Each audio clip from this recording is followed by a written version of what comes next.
Surat diamond association આરોગ્ય સમિતિ સંચાલિત માતૃશ્રી રામુબા તેજાણી તથા માતૃશ્રી શાંતાબા વેડિયા હોસ્પિટલ ડાયમંડ હોસ્પિટલ તારીખ 18 ઓક્ટોબર 2025ના રોજ ધનતેરસ પાવનકારી શુભ દિવસે એક અનોખી સિદ્ધિ નોંધાઈ છે।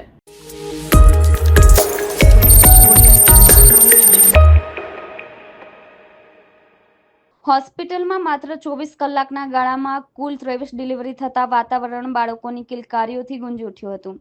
ધનતેરસના દિવસે હોસ્પિટલમાં લક્ષ્મીજીનું વિશેષ અવતરણ થયું હોય તેમ કુલ 23 નવજાત શિશુઓમાંથી 13 દીકરીઓ અને 10 દીકરાઓનો જન્મ થયો હતો।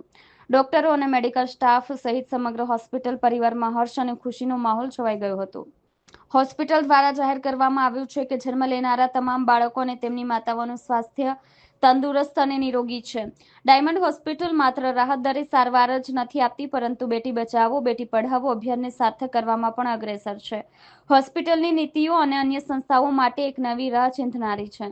નોર્મલ ડિલિવરીનો સામાન્ય ચાર્જ ₹1800 છે, પરંતુ દીકરીનો જન્મ થાય તો કોઈ ચાર્જ લેવામાં આવતો નથી। સિઝેરિયન ડિલિવરીનો સામાન્ય ચાર્જ 5000 છે, પરંતુ દીકરી જન્મે તો માત્ર 3200 જ લેવામાં આવે છે। હોસ્પિટલમાં કોઈ પણ દંપતીને ત્યાં એક કરતાં વધારે દીકરીનો જન્મ થાય તો પ્રત્યેક દીકરીને હોસ્પિટલ તરફથી 1 લાખના બોન્ડ આપવામાં આવે છે। અત્યાર સુધીમાં હોસ્પિટલે આ યોજના હેઠળ 2500 દીકરીઓને કુલ 25 કરોડના બોન્ડ આપીને સમાજને દીકરીઓનું મહત્વ સમજાવ્યું છે। CP Vanani, chairman RTSV diamond hospital. ગઈકાલે ધનતેરસના દિવસે આપણી ડાયમંડ હોસ્પિટલમાં 24 બાળકોનો જન્મ થયો।